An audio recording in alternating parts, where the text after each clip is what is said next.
वहीं जंगल में दिखाया जाता है जहां पर एक भालू एक हिरन का शिकार करने वाला होता है कि तभी उसके पीछे से एक जाइंट आ जाता है और वो उस भालू को मार देता है। वहीं रात को सब के सब आग के चारों तरफ बैठे होते हैं। तभी वो बूढ़ा आदमी एक बार फिर से आता और अजीब सी हरकतें करने लगता है, लेकिन ये उसे पागल समझकर कुछ नहीं कहते। अब अगली सुबह ही सब के सब हाइकिंग करने के लिए जाते हैं। काफी दूर चलने के बाद ये खाना खाने के लिए रुकते हैं, लेकिन इन्हीं में से दो लड़के वो अभी भी आगे बढ़ना चाहते हैं, इसीलिए वो बाकी लोगों को छोड़कर आगे बढ़ जाते हैं।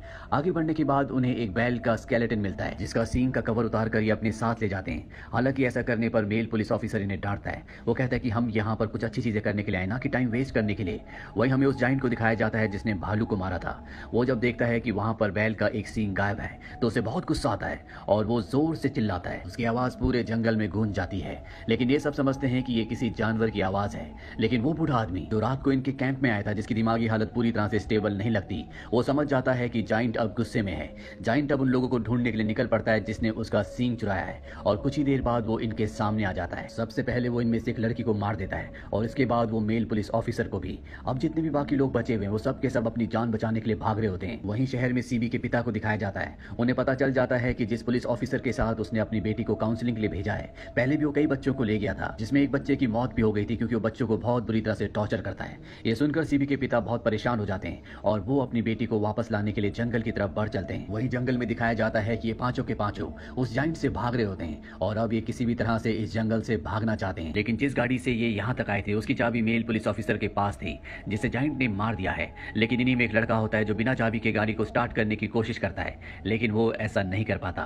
फीमेल पुलिस ऑफिसर कहते हैं कि हम सबको केबिन के अंदर जाना चाहिए और ये सब के सब केबिन के अंदर चले जाते हैं। तभी जाइंट इनकी गाड़ी के पास आता है और इनकी गाड़ी को घसीट कर यहाँ से अपने साथ ले जाता है। वो ऐसा इसलिए करता है क्योंकि उसे पता है कि ये इस गाड़ी से यहाँ से भागने की कोशिश करेंगे और जाइंट किसी भी कीमत पर इन्हें यहाँ से जाने नहीं देना चाहता, क्योंकि वो इनसे बदला लेना चाहता है। इन लोगों ने उसका सींग चुराया है। अब उस बूढ़े आदमी को दिखाया जाता है जो इसी जंगल में रहता है। वो डरता हुआ इनके केबिन तक आता है। ये सब उसे केबिन के अंदर ले आते हैं। वो बूढ़ा आदमी इनसे कहता है कि तुमने जरूर कुछ ना कुछ किया है, इसी वजह से वो जाइंट तुम्हें मारना चाहता है। मैं कई सालों से यहाँ पर रह रहा हूँ, लेकिन उसे मैंने आज तक इतने गुस्से में कभी नहीं देखा। तब ये उस बूढ़े आदमी को सींग दिखाते जो इनके पास था, जो ये जंगल से लेकर आए थे। उस सींग को देखने के बाद ये बूढ़ा आदमी ने कहानी सुनाता है। वो कहता है कि इस जंगल में आज से कई साल पहले एक गांव हुआ करता था, जहां पर एक परिवार के घर एक बच्चे ने जन्म लिया जो दूसरे बच्चों की तरह नहीं था। वो बहुत जल्दी जल्दी बढ़ रहा था। दरअसल वो एक जाइंट प्रवृत्ति का बच्चा था। उसके बड़े बड़े हाथ पैर और बड़े शरीर को देखकर कोई भी उससे दोस्ती नहीं करता था, इसीलिए उसने एक बैल के साथ दोस्ती कर ली। वो बैल भी उसी की तरह बढ़ता चला गया, लेकिन धीरे धीरे गांव वालों ने पूरे जंगल के पेड़ों को काट दिया, जिस वजह से जानवर पशु पक्षी सब जंगल से गायब हो गए। और एक दिन जब गांव वाले शिकार करने के लिए जा रहे थे, तभी उनके सामने उस जाइंट का बैल आ गया। गांव वालों ने उसे मार दिया और जब वो उसे पकाने के लिए अपने गांव लेकर आए तो वहां पर जाइंट आ गया। जाइंट ने जब देखा कि उसके बैल को गांव वालों ने मार दिया है तो उसने गुस्से में आकर कई लोगों को मार दिया। और जब लोगों को पता चला कि जाइंट ने कई लोगों की जान ले ली है तो उसे पकड़कर एक गुफा के अंदर बंद कर दिया गया और गुफा को एक्सप्लोसिव से ब्लास्ट कर दिया गया। सबको लगा कि जाइंट मारा गया, लेकिन जाइंट जिंदा था। वो यहाँ से ऊपर पहाड़ पर चला गया जहां पर उसने अपनी बैल की कब्र बनाई और जिस सिंह को तुम वहां से उठा कर लेकर आए हो वो जाइंट की बैल की कब्र थी, इसीलिए अब वो तुम सबको मारना चाहता। वो गुस्से में है। दरअसल बूढ़े आदमी ने जो इन्हें बातें बताई होती है, ये वही कहानी है जो हमें शुरुआत में दिखाई गई थी। और अब इन सबको पता है कि सींग चुराने की वजह से जाइंट इन सबको मारना चाहता है। ये सुनने के बाद वो लड़का जो जंगल से सींग लाया था वो बाहर आता है और सींग को आसमान में उछाल कर कहता है अपना सींग वापस ले लो। अब जब वो लड़का वापस अपने केबिन की तरफ आ रहा होता है तभी जाइंट पीछे से उसी सींग को लेकर आता है और इस लड़के को मार देता है। ये देखकर सब के सब डर जाते हैं, सब केबिन के अंदर छुपे हुए हैं। तभी वो बूढ़ा आदमी बताता है कि आज तक जाइंट ने मुझे इसलिए नहीं मारा क्योंकि वो गांव की एक लड़की से प्यार करता था, लेकिन वो लड़की कभी उसे प्यार नहीं करती थी और मेरी शक्ल उसी लड़की से मिलती है।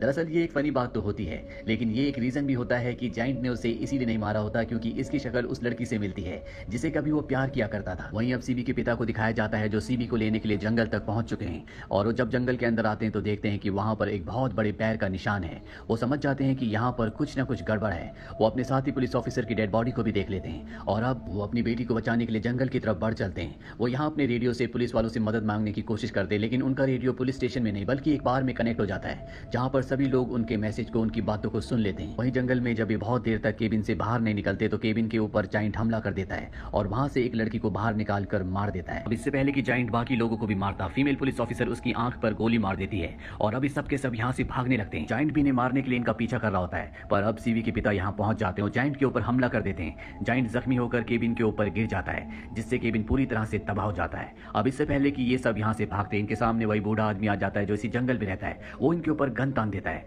वो कहता है कि तुम यहाँ से नहीं जा सकते क्योंकि अगर ये चले गए तो जाइंट का गुस्सा शांत नहीं होगा। अभी इन्हीं में से से एक लड़का उसकी गन पकड़ लेता है और वो बूढ़ा आदमी गोली चला देता है, जिससे उसकी मौत हो जाती है। और अब जाइंट वापस से खड़ा हो जाता है। वो इनकी तरफ अपनी कुल्हाड़ी फेंकता है और कुल्हाड़ी बूढ़े आदमी को लगती है, जिससे उसकी मौत हो जाती है। सीबी, उसके पिता और फीमेल पुलिस ऑफिसर यहाँ से भागते हैं। वो गाड़ी से यहाँ से निकल जाते हैं, लेकिन जाइंट अब भी उनके पीछे आ रहा होता है। सीबी के पिता गाड़ी के पीछे बैठकर उसे गोलियां मार रहे होते हैं, लेकिन उस पर गोलियों का असर नहीं होता।